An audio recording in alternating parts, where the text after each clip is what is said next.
guys working on is bringing that club down to what we usually call the basket. So you got an arm right, and you're just clubbing your head all the way down and catching that chin, you know, to the point where you're actually clamping onto this head with two hands, and we can go into moves from there. So sort of the same idea here, where we're clubbing the head and having one hand down, you just kind of make a cut. All right, and you can club that head really hard right down to here. Okay, the only deal with that is a lot of wrestlers try to club and reach. So don't club and come up to his head, because if he hips in or looks up, he can body lock, you can double leg in. We don't want any of that. So don't reach up to it. Make sure you bring the head down to your hand here. Okay, keeping that elbow tight in. Okay, and then getting to the elbow and arm. Now for the move we're going to do here, we need outside arm. Okay, not underhook stuff. You know, we could get into some of our throws and such if we want to, but for this specific move, we're going to clamp his arm to the outside of his head, hanging on the chin and arm here. Okay? Now the basics of this move is we're looking for this leg. Okay? The leg that my head is on the same side of, and I'm holding onto the arm on that side. A lot of times I can already feel him kind of naturally doing this. He's trying to pull that chin arm underneath him. And a lot of times wrestlers will, and that's fine for me here, because what I'm going to be looking to do is get right there anyways. Okay? Now here's the gist of this move. Okay? For me, it's perfect right here because that's my high cock side. My feet do the exact same thing as if I were to level change and penetrate into a high crotch. Right? It's what my upper body's doing that's important. This arm has to clamp really hard, right? Underneath my body and into the side of his head. When I start to level change, my chin catches his neck.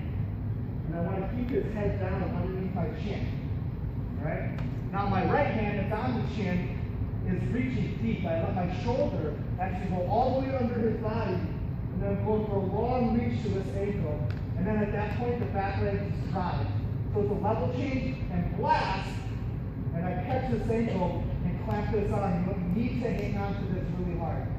All right? So as you drive across the body, not quite through there, I'm actually going toward Eric over there, going this way, he rolls, and you come up here, and actually clamp that on, and go for back punch right away. Alright?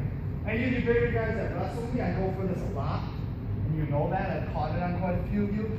But what I'm about to say about that is, when I hit this, you usually hear me get some big type of yell out, because you have to hit it really hard. Right? And I'm a grunting wrestler or a yelling wrestler, because that means I'm doing something really hard. And when you're looking for that ankle, it's not just a dangle kind of reach. You're never going to get it. You literally have to blast through that man's entire body to run him over his own ankle here.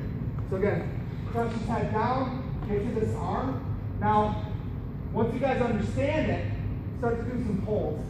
Actually pull that leg towards you here as a little bit of a snap too. And when he's really muscling himself up, and that leg steps up towards you right there. When that big step comes, you level change and blast. Try to reach low. Drive right through him, clamp this arm here. I lift this leg up until he's on his back, and I can swoop under and go for pins. Okay?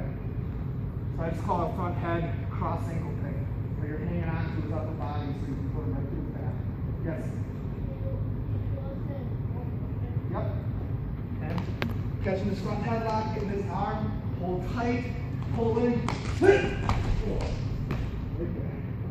You gotta hit it hard. There's my crunch. You really gotta jam after that. You have to hit it really hard. Okay? Anything slower than as hard as you can, odds are you're gonna either miss the ankle, which isn't all that bad. If you miss the ankle, you still have the front head. It's not a big deal. It's not a dangerous move. Any questions? Yeah, let's hit it. There we go.